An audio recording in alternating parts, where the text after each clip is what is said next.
halo Staner. Hari ini kita akan membahas tentang earning per share berdasarkan buku Intermediate Accounting IFRS Edition pada edisi ketiga. Bab yang kita bahas hari ini adalah mengenai penyajian laba per lembar saham. Kita akan belajar bagaimana perhitungannya dan bagaimana menyajikannya di dalam laporan keuangan. Seperti kita ketahui bahwa informasi mengenai earning per share ini adalah informasi yang harus kita sajikan di dalam lembar muka laporan keuangan, yaitu di bawah laba, informasi laba di dalam income statement.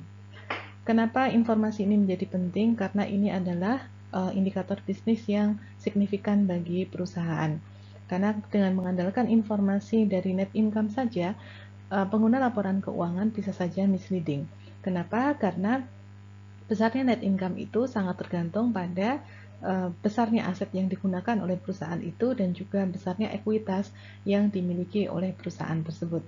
Perusahaan diminta untuk melaporkan earning per share dari bisnisnya dan juga harus melaporkan jika terdapat informasi mengenai discontinued operation atau operasi yang dihentikan dari perusahaan tersebut harus disajikan secara terpisah. Kenapa? Karena ini akan memberikan informasi yang lebih jelas bagi pengguna laporan keuangan. Karena menggunakan informasi EPS dari net income saja, sama perusahaan atau pengguna laporan keuangan bisa saja misleading. Karena ada income yang sifatnya itu akan bisa diperoleh secara terus-menerus, tapi ada juga income yang hanya diperoleh pada tahun itu karena adanya discontinued operation. Sebelum kita lanjutkan, kita akan bahas terlebih dahulu apa itu earning per share. Earning per share adalah income yang informasi mengenai income yang diperoleh bagi setiap lembar saham biasa. Jadi informasi ini hanya disajikan untuk lembar saham biasa saja. Kemudian jika perusahaan mengalami atau memutuskan adanya operasi yang dihentikan, maka perusahaan diminta untuk melaporkan earning per share dari operasi yang berlanjut dan net income-nya di dalam lembar muka laporan keuangan, yaitu sebagai bottom line-nya income statement. Nah, penyajiannya akan seperti ini, seperti yang saya sajikan sebelumnya. Income ini harus dipisahkan antara income from continuing operation dan loss atau income dari discontinued operation ini harus dipisahkan. Karena hanya melihat dari sini saja, itu pengguna laporan keuangan bisa misleading. Kita lihat ternyata dari operasi yang akan berlanjut itu EPS-nya lebih tinggi daripada kalau kita melihat informasinya itu dari net income. Dan perlu diperhatikan di sini bahwa loss from discontinued operation ini merupakan bagian dari operasi yang dihentikan, sehingga ini tidak akan terjadi pada tahun-tahun berikutnya. Untuk menyajikan informasi mengenai EPS, kita harus mengenali dulu bagaimana struktur modal perusahaan tersebut. Terdapat dua jenis struktur modal perusahaan dalam kerangka pembahasan EPS ini. Yang pertama adalah simple structure dan yang kedua adalah complex structure. Maksudnya, struktur modal sederhana ini seperti apa?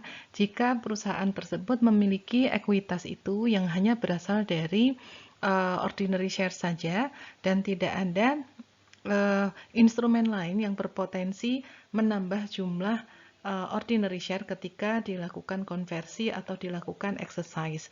Sebelumnya kita sudah membahas mengenai dilutive instrumen pada video sebelumnya. Nanti silakan dicek di deskripsi video ini mengenai video sebelumnya. Kemudian yang kedua adalah complex structure atau struktur modal yang kompleks. Struktur modal kompleks ini, perusahaan ini memiliki surat berharga selain ordinary share yang dapat berefek pada EPS-nya itu menjadi turun atau sifatnya dilutif. Di antaranya adalah yang kita sudah bahas sebelumnya adalah convertible bond payable, convertible preference share, dan share warrant atau option. Maksudnya dilutif di sini adalah kemampuan instrumen tersebut membuat EPS-nya itu menjadi lebih rendah daripada basic EPS-nya. Bagaimana teknis perhitungan EPS untuk struktur modal yang simple atau menyajikan basic EPS tadi? Langkah-langkahnya adalah sebagai berikut. Kita harus menghitung dulu income yang tersedia, dalam tanda kutip tersedia ya, untuk ordinary share, yaitu kita hitung dari net income dikurangi dengan preference share. Karena seperti informasi yang sudah saya sampaikan tadi, bahwa informasi mengenai EPS ini adalah menyajikan informasi income per lembar saham biasa, sehingga kita harus mengurangkan dividen untuk preference ini pada perhitungan income yang tersedia untuk ordinary share.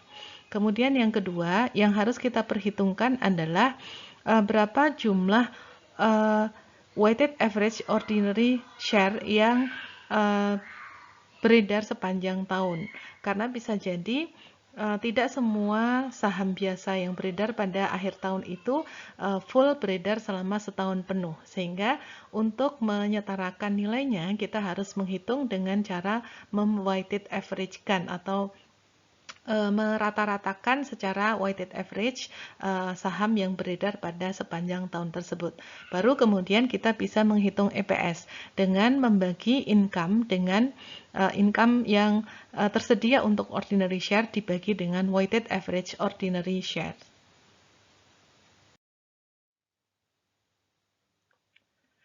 Nah, kita akan bahas satu persatu.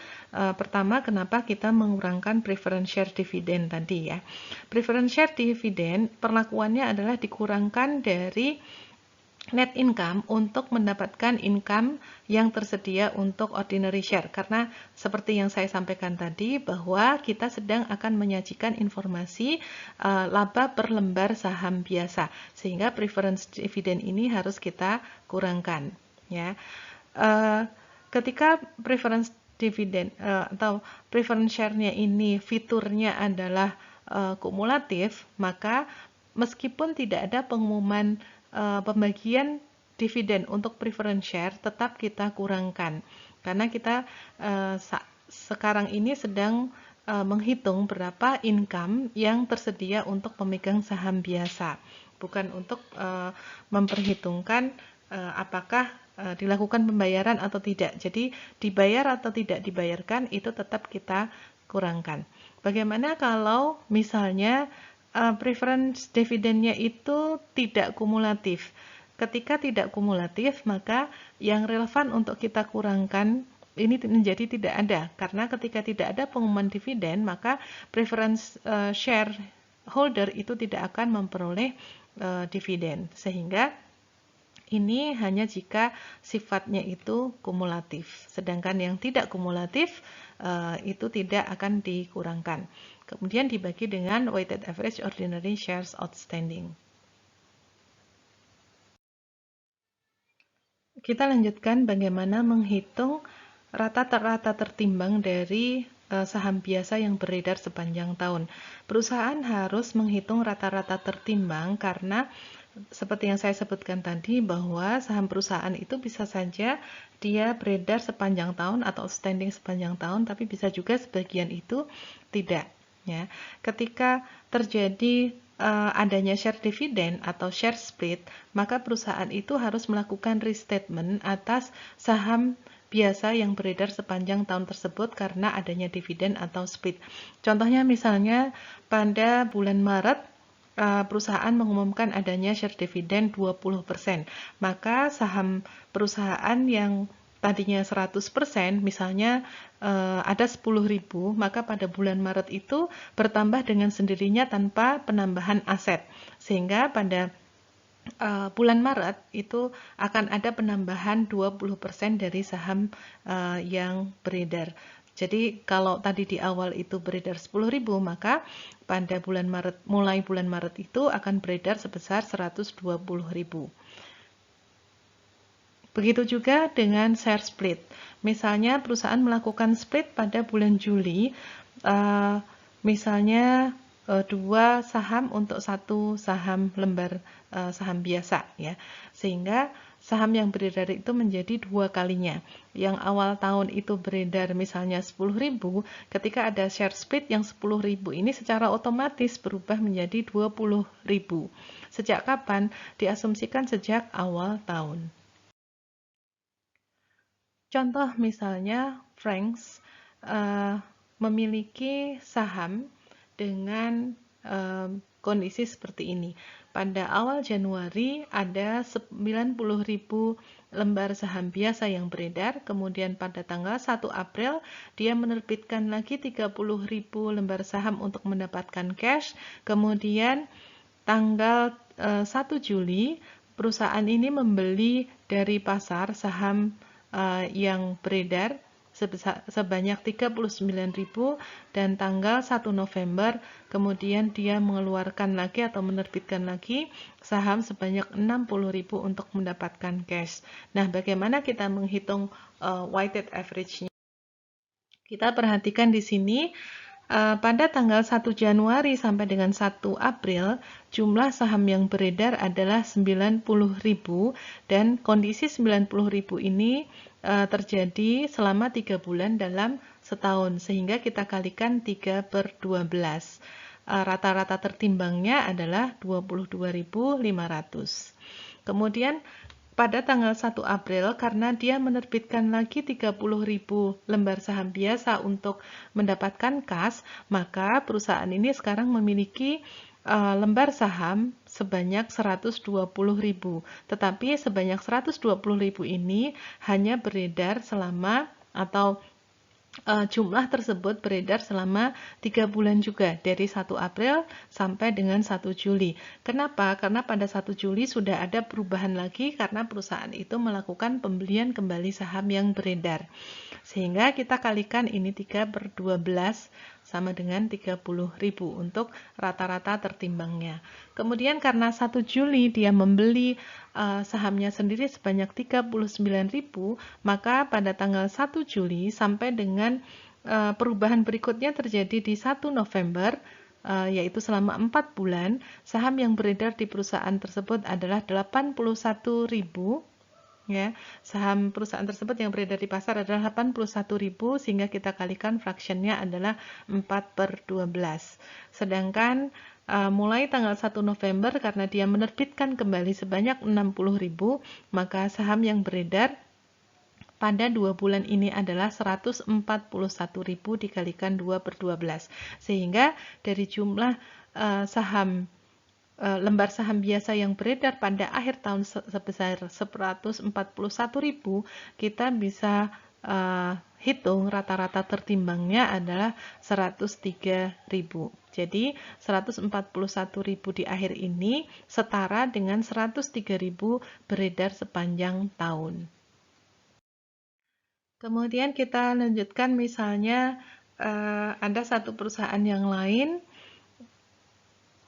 kondisi perubahan saham biasa yang beredar adalah sebagai berikut. Misalnya 1 Januari saldo awalnya adalah 100.000, kemudian 1 Maret dia mengeluarkan saham baru untuk mendapatkan kas sebanyak 20.000, kemudian pada tanggal 1 Juni mengeluarkan lagi 60.000 tambahan saham karena dia mengumumkan adanya share dividend sebanyak 50%, sehingga yang tadi beredar 120.000 bertambah menjadi 180.000 karena ada pertambahan sebanyak 50%-nya.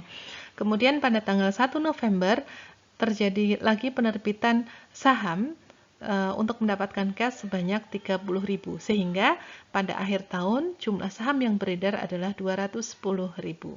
Nah, sekarang kita hitung bagaimana jumlah rata-rata tertimbang saham tersebut selama 1 tahun. Baik, ini data yang kita peroleh dari slide sebelumnya tadi, ya.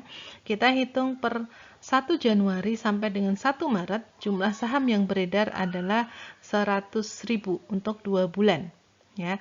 Kemudian karena terjadi adanya dividen saham sebanyak 50%, maka perusahaan ini harus melakukan restatement karena sebanyak 50% dari yang beredar di awal itu diasumsikan sudah bertambah sebanyak 50% karena adanya share dividend ini. Sehingga kita kalikan dikalikan 1,5.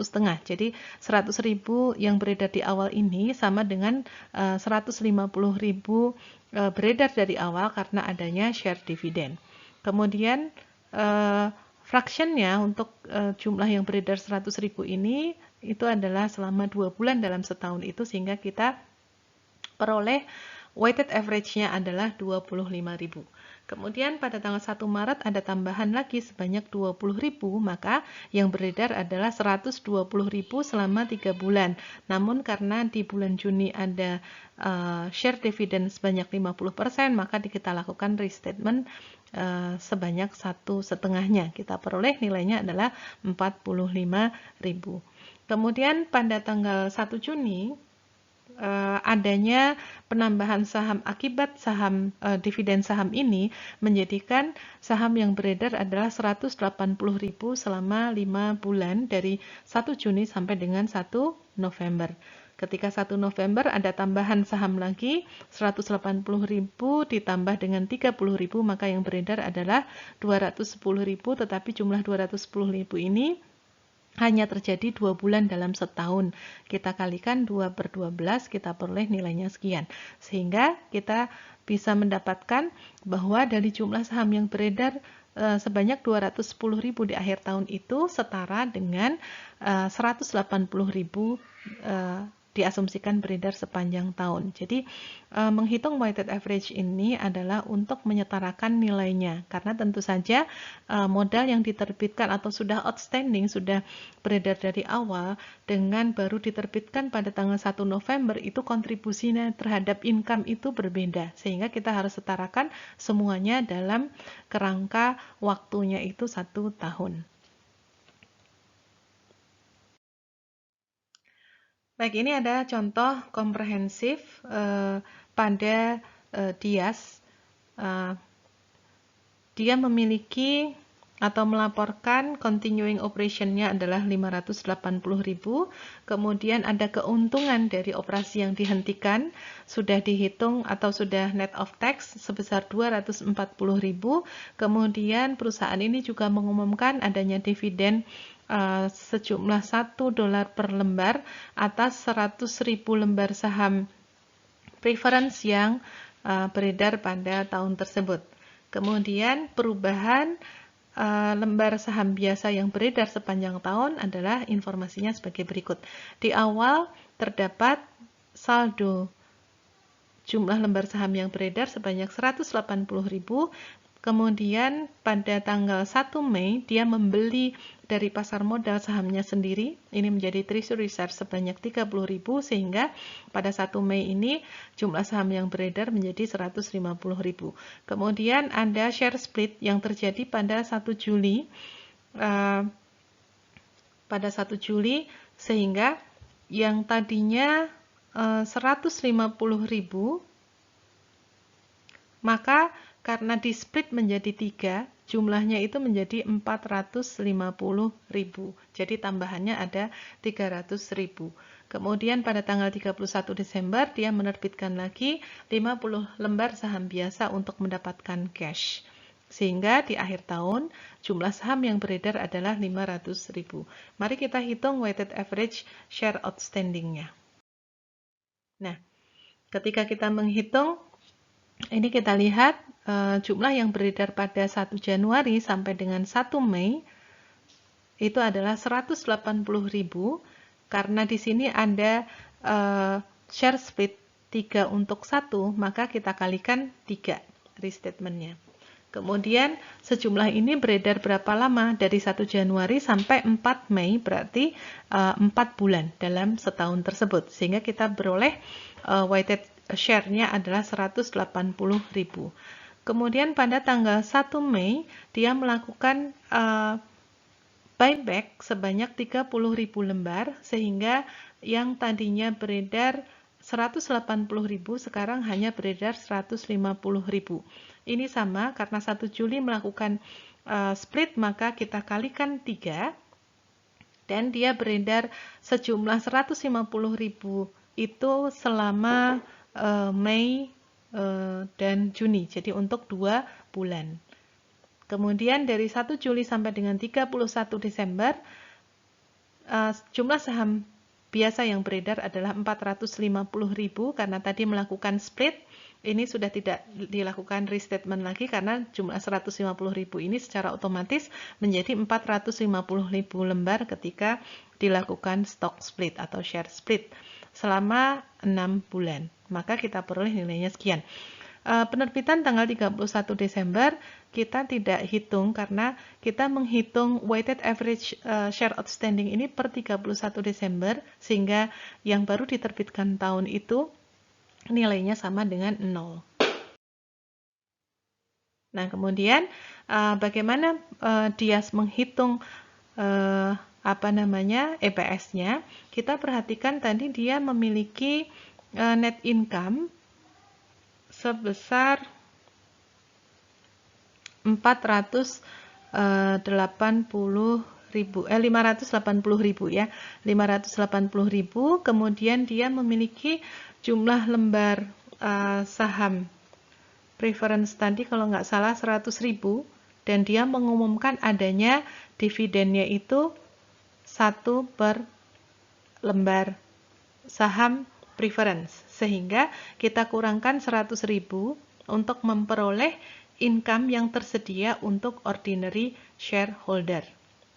Kemudian informasi yang lain, dia tadi menyajikan laba dari operasi yang dihentikan sudah dihitung net of tax sebanyak 240.000. Kemudian kita sudah hitung pada slide sebelumnya tadi bahwa jumlah lembar saham biasa yang beredar rata-rata tertimbangnya sepanjang tahun itu adalah 480.000. Sehingga perusahaan ini akan menyajikan informasinya itu EPS from continuing operation-nya sebanyak 1 per lembar. Kemudian EPS dari gain on discontinued operation-nya adalah 0,5 dan dari net income-nya adalah 1,5.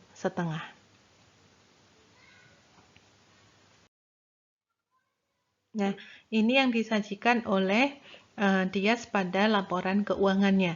Income from continuing operation, gain on discontinued operation. Tadi kita sudah melakukan perhitungan 580.000 ini dikurangi untuk preference share dividend sebanyak 100.000 sehingga kita bagi 480.000 dibagi dengan 480.000 weighted average share outstanding, kita peroleh 1.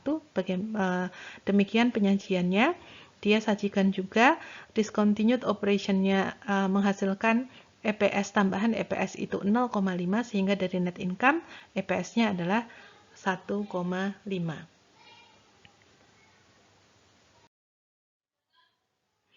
Nah, bagaimana kalau perusahaan ini memiliki struktur modal yang kompleks?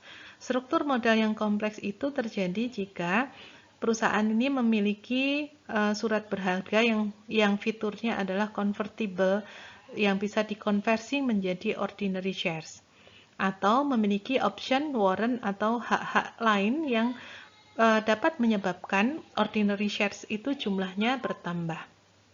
Ya, jadi ketika dilakukan konversi atau dilakukan exercise itu dapat menurunkan EPS-nya. Ini yang disebut sebagai struktur modal yang kompleks.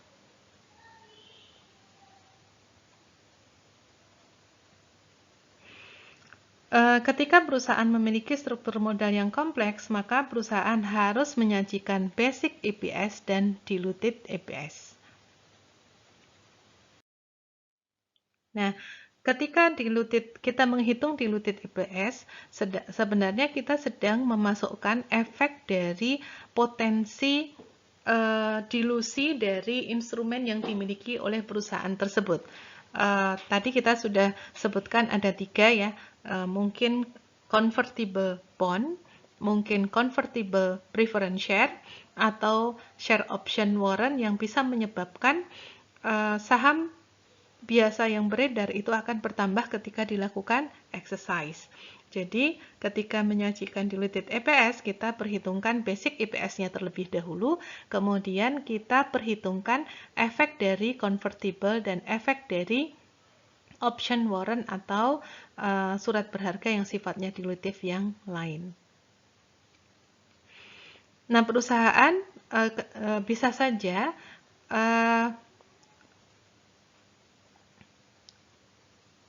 surat berharga yang sifatnya dilutif itu justru memberikan efek sebaliknya, yaitu anti-dilutif. Nah, ketika dia sifatnya anti-dilutif, kita tidak perlu menyajikan nilai anti-dilutifnya. Jadi yang kita sajikan adalah potensi penurunannya, bukan potensi kenaikan dari EPS-nya itu. Baik, kita lanjutkan bagaimana menghitung efek dilusi dari convertible securities. Metode yang bisa kita gunakan adalah if converted method. Jadi metodenya adalah metode jika si instrumen itu dikonversi menjadi ordinary share, efeknya berapa gitu ya. Itu kita perhitungkan dengan metode ini. Jadi kalau misalnya untuk convertible bond misalnya ya, kita harus mempertimbangkan ketika bond itu dikonversi, maka efeknya adalah pertama,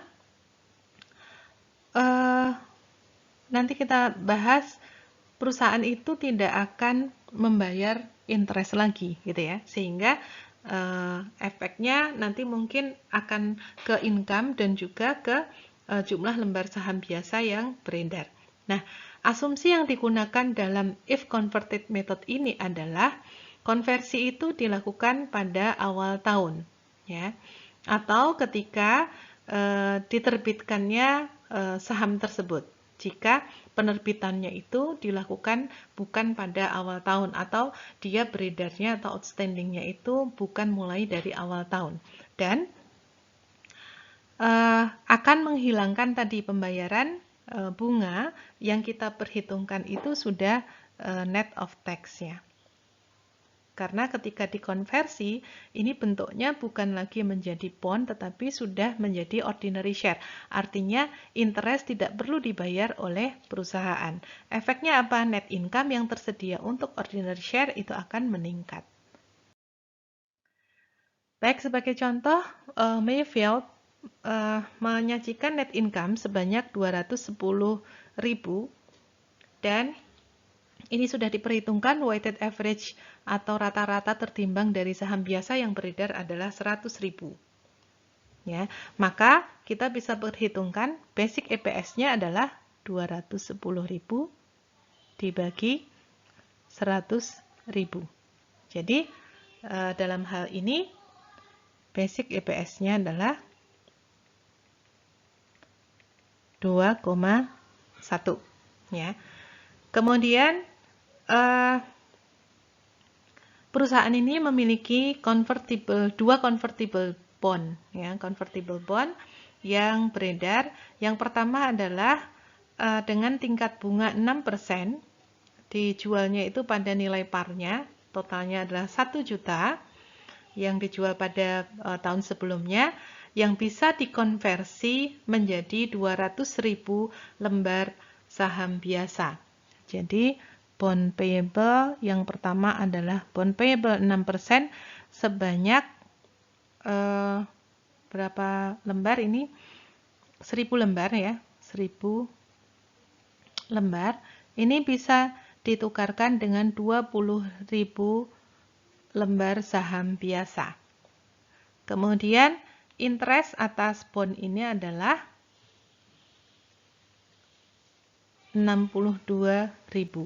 Kemudian bond payable yang kedua adalah bond payable 7% yang dijual pada nilai parnya juga, totalnya 1 juta. Ini sama berarti nilai jumlah lembarnya adalah 1000 ya. Kemudian 10.000 ya.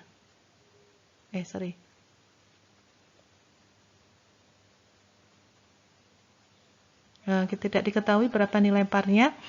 Ini bisa jadi ini saya hapus saja. Ini bisa ditukarkan dengan 32.000 lembar saham biasa. Interestnya adalah 80.000. Sehingga ketika ini dikonversi, dia akan terhindar dari membayar bunga sebanyak 80.000. Kemudian diketahui tarif pajaknya adalah 40%. Nah, bagaimana kita menghitung dilutif EPS-nya? Nah, kita hitung dulu basic EPS-nya, yaitu net income dibagi dengan weighted average share. Net income-nya tidak dikurangkan dengan dividen untuk preference share, karena tadi di dalam ilustrasi soalnya kita tidak memperoleh informasi bahwa perusahaan ini memiliki preference share, gitu ya. Sehingga kita peroleh basic EPS-nya adalah 2,1. Kemudian untuk menghitung diluted EPS-nya, kita perhitungkan dulu basic EPS, tadi menghasilkan 2,1 ya. Kemudian bond yang pertama adalah yang bond 6% tadi, bunga yang bisa dihindarkan adalah tadi 62.000 ya. Kita kalikan 0,6 karena ada tarif pajak 40% ya. Jadi hanya yang kita bisa hindari hanya 60%-nya saja. Kemudian efek ke income-nya hanya 62.000 dikalikan 60% ya. Kemudian jumlah lembar saham biasa yang mungkin akan bertambah adalah 20.000. Kemudian yang kedua, nah efeknya adalah ini menjadikan atau efek dari bond ini EPS-nya adalah 1,86. Kemudian yang kedua adalah bond yang 7% tadi bisa ditukarkan dengan saham biasa sebanyak 24.000 dan menghindarkan perusahaan itu dari pembayaran bunga sebanyak 80.000 dikalikan 60%-nya. Namun karena ini tadi diterbitkannya itu pada bulan apa tadi ya? Maret ya. Jadi tidak full selama 1 tahun, maka kita kalikan 9/12. Efek ke EPS-nya adalah 1,5. Maka kita peroleh diluted EPS-nya adalah 1,97. Kita bagi income yang tersedia untuk ordinary shareholder dibagi dengan jumlah saham biasa yang mungkin akan beredar ketika convertible bond-nya itu dilakukan konversi menggunakan if conversion method. Maka diperoleh diluted EPS-nya adalah 1,97. Sehingga perusahaan ini harus menyajikan dua informasi, yaitu basic EPS 2,1 dan diluted EPS sebesar 1,97.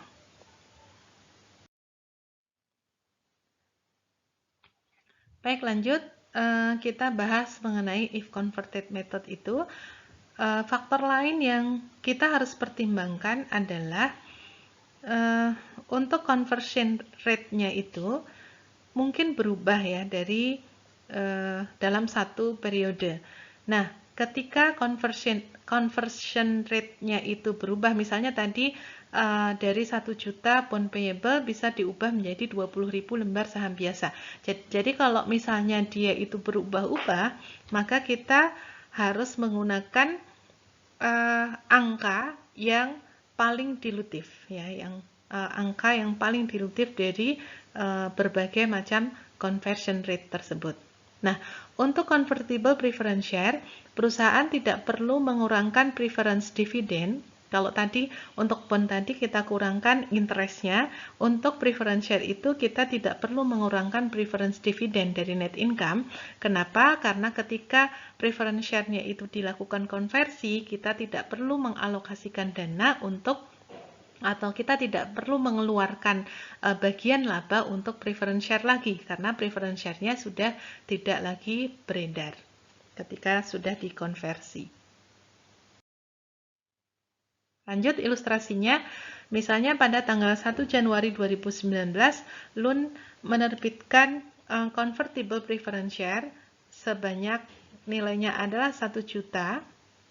Kemudian setiap 100 euronya itu bisa diubah menjadi 5 lembar ordinary share. Kemudian net income-nya, labanya pada tahun 2019 adalah 240.000 dan tax rate-nya adalah 40%. Perusahaan ini memiliki saham biasa yang beredar sebanyak 100.000 dari awal tahun sampai dengan akhir tahun. Maka kita bisa menghitung diluted EPS-nya adalah sebagai berikut. Ya, tetap ketika kita menghitung diluted EPS, kita harus perhitungkan dulu basic EPS-nya, yaitu net income-nya tadi 240.000 dikurangi dengan preference dividend sebanyak 60.000 dibagi dengan jumlah saham lembar saham biasa yang beredar, ini beredar sepanjang tahun sebanyak 100.000. Maka kita peroleh basic EPS-nya adalah 1,8. Selanjutnya, kita harus hitung diluted EPS. Kita mulai dari penghitungan, kita masukkan angka untuk penghitungan basic EPS dulu ya. Yang tadi sudah menghasilkan nilainya adalah 1,8.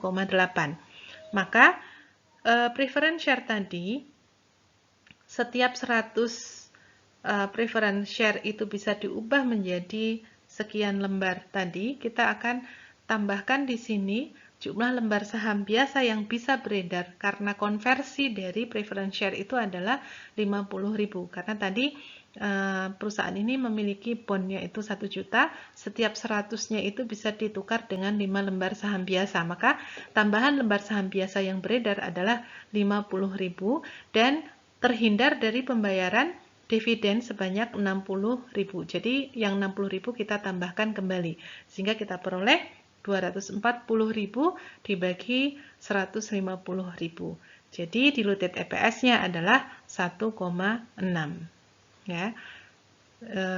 Informasi yang disajikan oleh perusahaan ini di laporan keuangannya adalah basic EPS-nya 1,8 dan diluted EPS-nya adalah 1,6.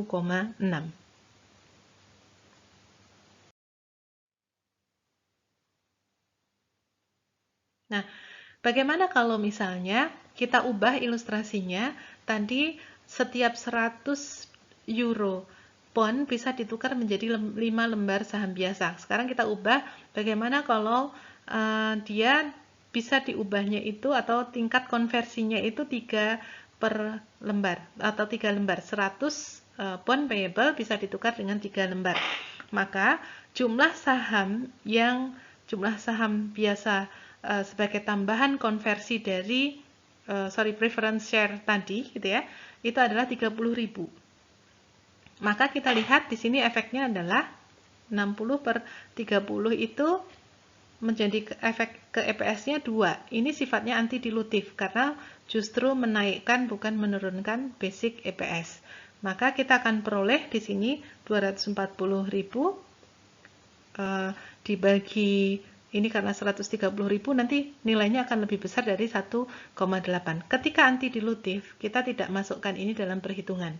Sehingga kita tetap menghitung EPS-nya adalah 180.000 dibagi 100.000. Ya, 1,8. Berarti ini dia tidak tidak memiliki efek dilusi atas preference share-nya tersebut. Selanjutnya bagaimana kita menghitung efek dilusi dari option dan warrant.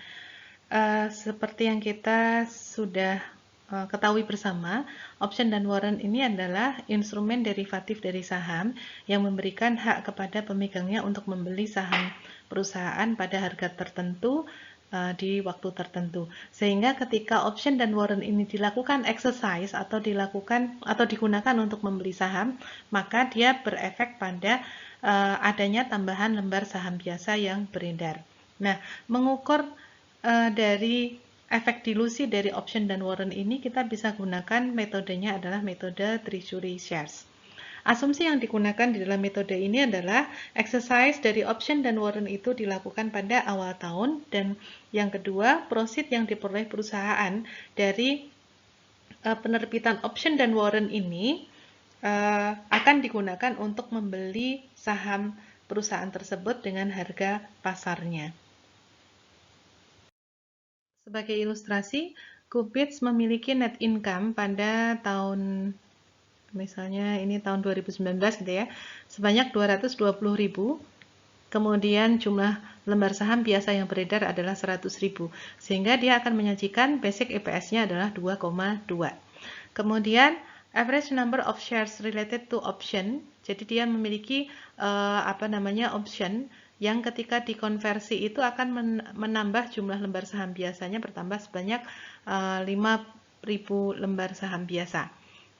Option price-nya atau harga yang ditentukan di dalam option tersebut adalah 20.000 dan rata-rata harga pasar dari saham biasanya adalah 28.000. Nah, ini kita nanti akan gunakan Treasury Shares Method untuk menghitung efek dilusi dari option tersebut. Nah, maka untuk menghitung EPS-nya adalah kita hitung dulu basic EPS untuk perusahaan tadi ya.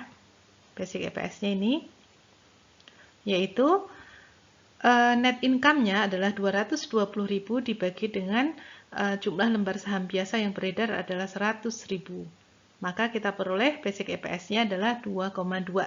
Kemudian tadi dia memiliki opsi yang ketika dilakukan exercise itu bisa menambah jumlah lembar saham biasanya adalah sebanyak 5.000 lembar. Jadi dia punya 5.000 lembar opsi yang harga opsinya itu adalah sebanyak 20 misalnya $20 gitu ya. Dan rata-rata harga pasar saham biasanya itu adalah 28. Sehingga tadi kita dengan menggunakan metode ini kita akan menghitung berapa profitnya. Profit yang diperoleh dari exercise dari opsi ini adalah 100.000, 5.000 lembar dikalikan 20, dia akan mendapatkan profit atau uang 100.000. Kemudian jika dia digunakan untuk membeli saham perusahaan tersebut pada harga pasar, dia akan memperoleh 3.571 lembar. Tetapi tadi ketika dia lakukan exercise yang diperoleh adalah 5.000 lembar, sehingga yang kita hitung adalah di sini potensi tambahan lembar sahamnya itu adalah 1.429 ya. Sehingga kita akan memperhitungkan tambahan ini untuk menghitung berapa jumlah saham biasa yang beredar di akhir tahun ketika option tadi dilakukan exercise. Sedangkan net income-nya tidak berubah karena dilakukannya exercise dari opsi itu tidak akan menambah income atau tidak akan mengurangi beban perusahaan, sehingga net income-nya itu tetap 220.000, sedangkan jumlah lembar saham biasa yang beredar bertambah secara incremental sebanyak 1.429, sehingga diluted EPS-nya sebesar 2,17.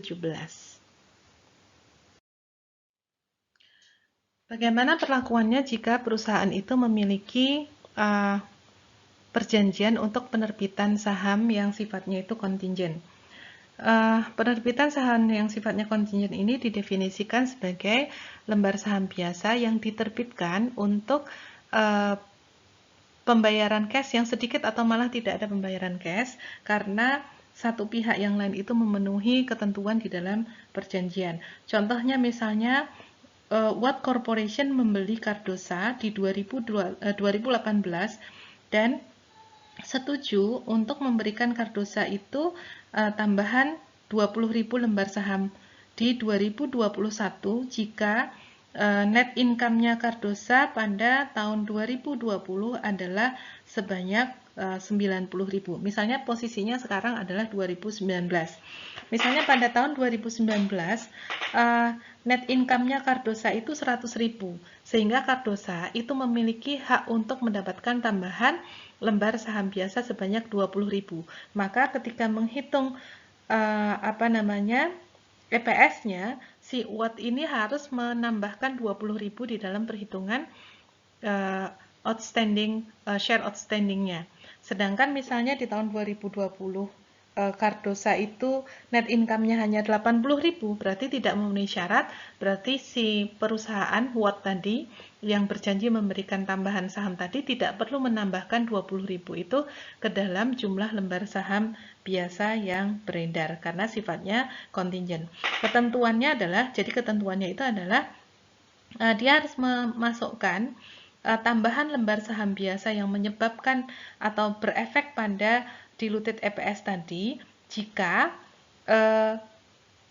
kontingensinya itu terpenuhi. Jadi syarat yang ditentukan untuk penerbitan saham, tambahan penerbitan saham tadi dipenuhi, dia harus memasukkan jumlah saham itu ke dalam perhitungan diluted EPS-nya. Kemudian yang kedua, isu yang kedua adalah anti dilusi ya. Tadi kita sudah bahas bahwa ada convertible bond yang ternyata sifatnya itu anti dilutif ya. Jadi kita bisa mengabaikan untuk semua surat berharga yang sifatnya anti dilutif di dalam perhitungan EPS ini.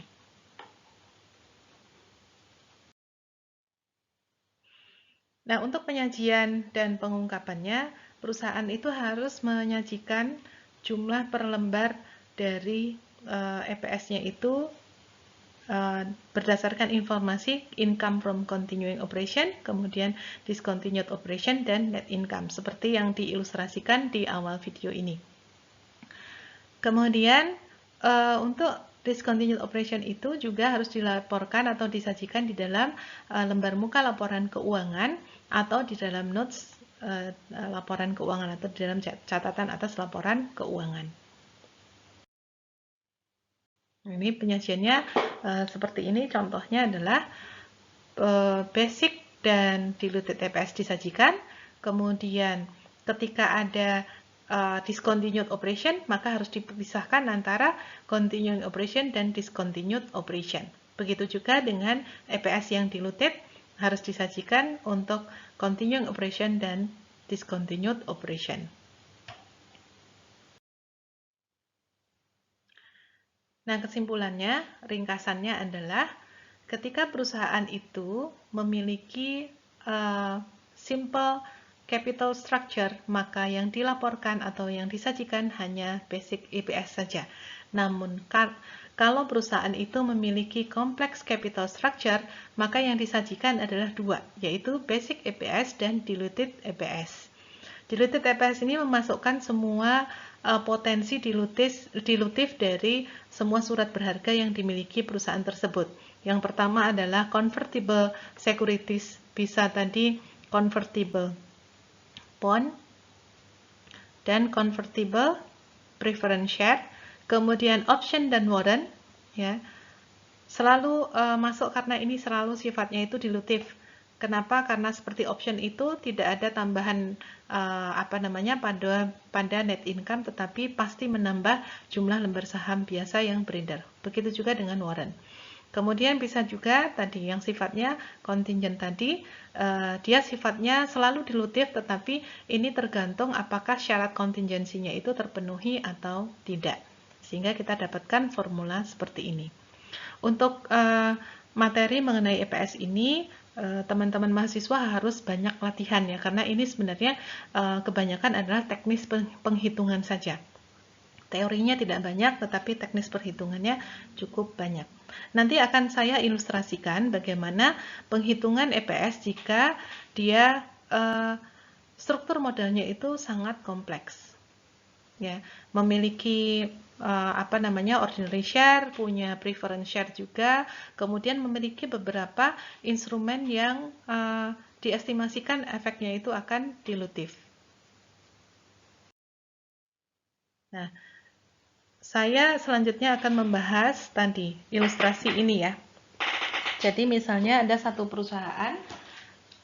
perusahaan memiliki struktur ekuitasnya adalah dia punya convertible preference share, nilai parnya adalah 100, kemudian tingkat pembayaran pembayaran dividennya adalah 10%, sifatnya kumulatif. Kemudian ordinary share-nya sebesar 50.000 lembar saham biasa dengan parnya adalah 1. Ya. 500.000 lembar saham biasa dengan parnya 1, kemudian share premiumnya adalah 2 juta, retain earning adalah 9 juta. Ingat struktur ekuitas ya, ini adalah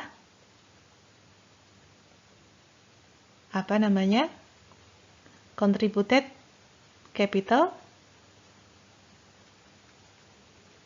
ini adalah earned capital. Kemudian dia memiliki struktur pembiayaan dari long term debt, notes payable 14% sebanyak 1 juta, kemudian convertible bond A 2,5 dan convertible bond B adalah 2,5.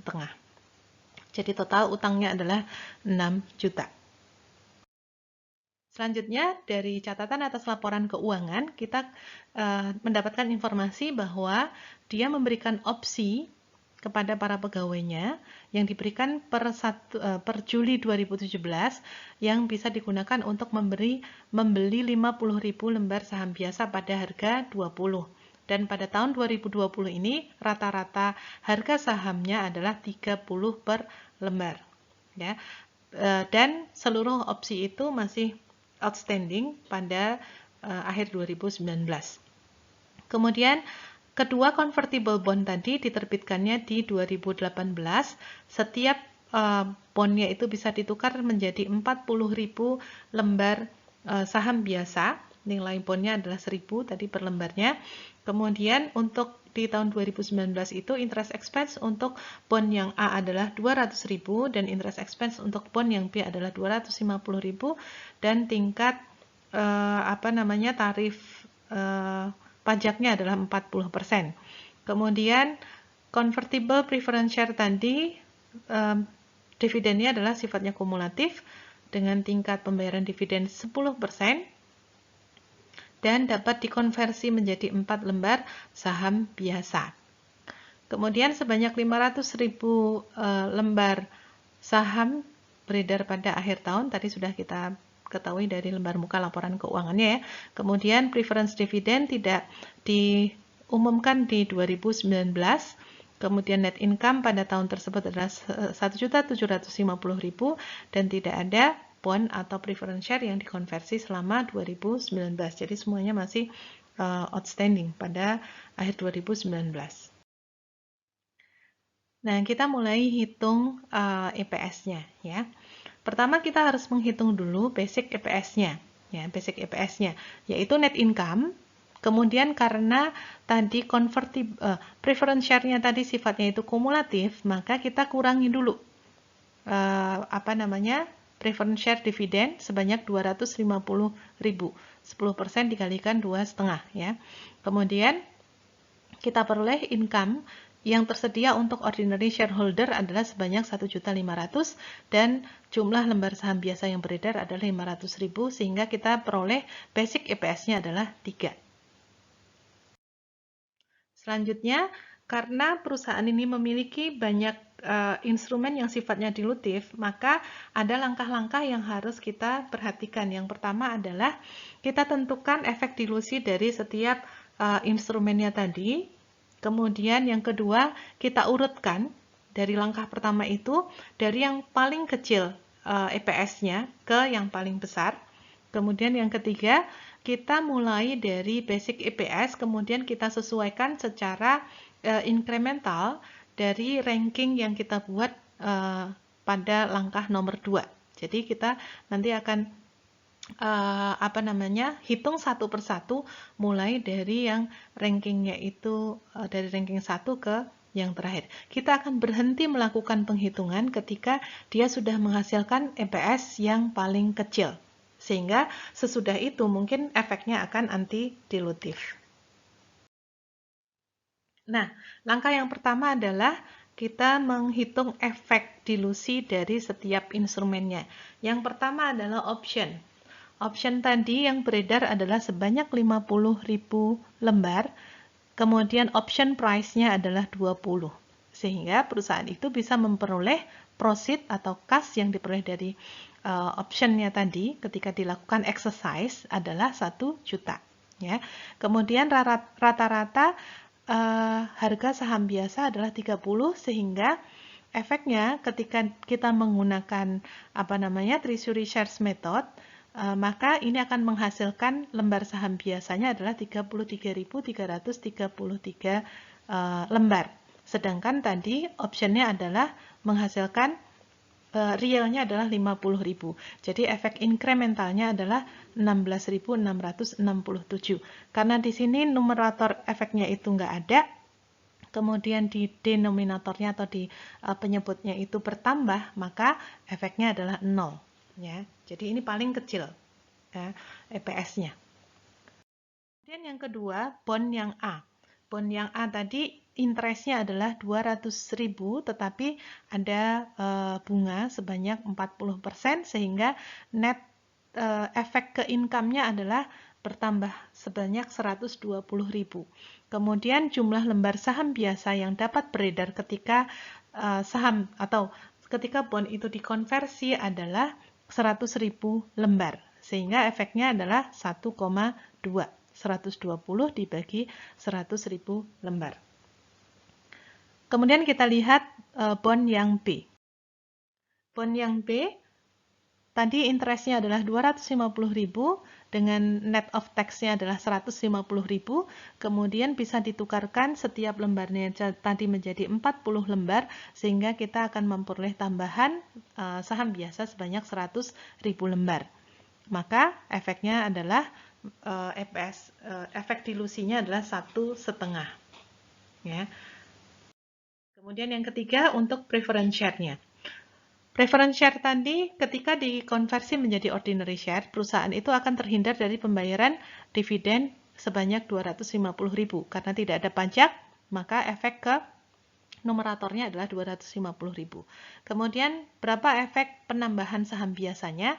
Karena tadi tingkat konversinya adalah 1 untuk 4 lembar, maka akan ada tambahan 100.000 lembar saham biasa dari konversi preference share. Maka di sini akan menghasilkan efek dilusinya adalah 2,5. Ya, masih lebih kecil dari dari basic EPS, tetapi nilainya relatif lebih tinggi daripada instrumen-instrumen yang lain.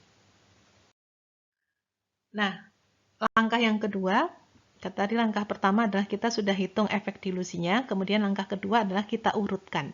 Ya, yang paling kecil adalah option, kemudian convertible bond yang A, kemudian convertible yang bond yang B, kemudian dari preference share. Nah, baru kemudian kita akan ke langkah 3, menghitung EPS secara incremental. Kita mulai dari basic EPS ditambah dengan option, kemudian baru kita tambah efek dari convertible bond A, efek convertible bond B, dan efek dari preference share.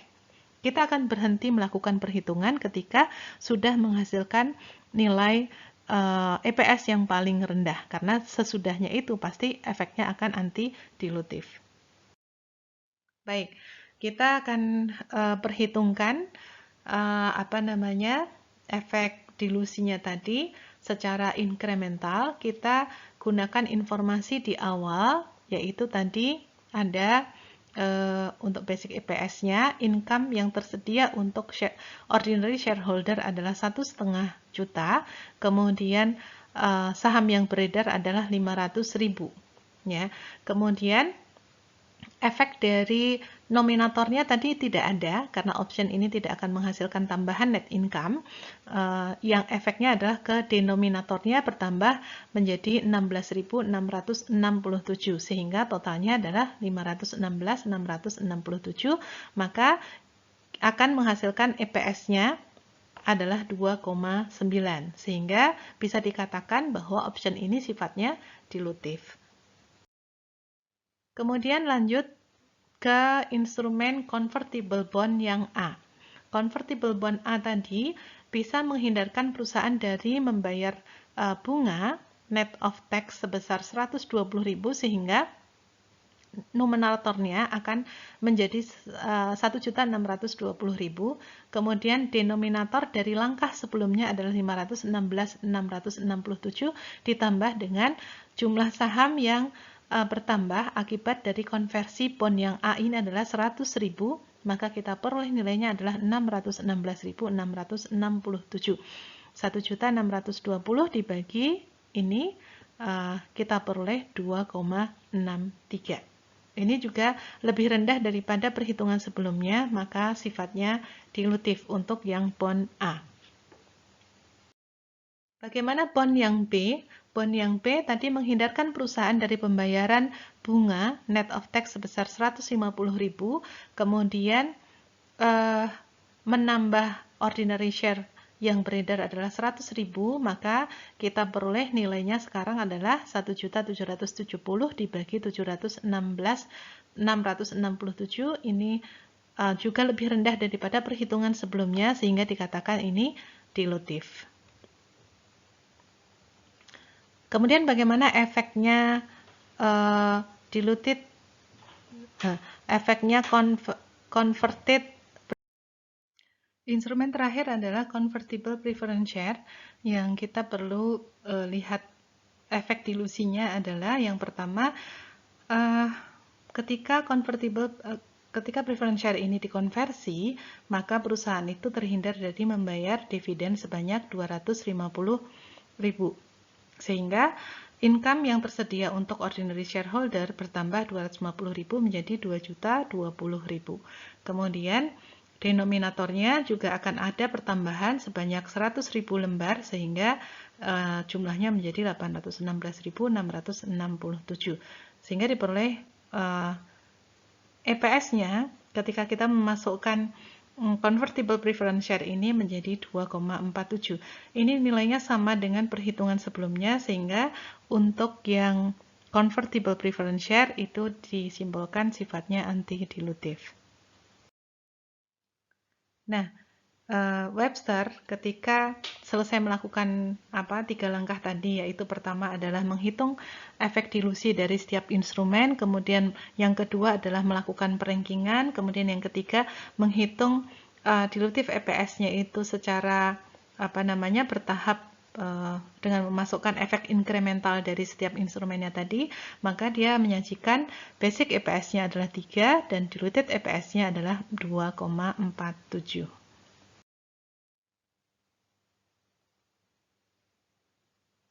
Ya. Ini contoh penyajian yang lain ya. Jadi ketika ada discontinued operation, informasi mengenai discontinued operation juga kita sajikan baik untuk basic EPS maupun untuk diluted EPS. Demikian pembahasan mengenai earning per share baik untuk basic EPS maupun diluted EPS. Sampai bertemu lagi pada video-video berikutnya. Assalamualaikum warahmatullahi wabarakatuh.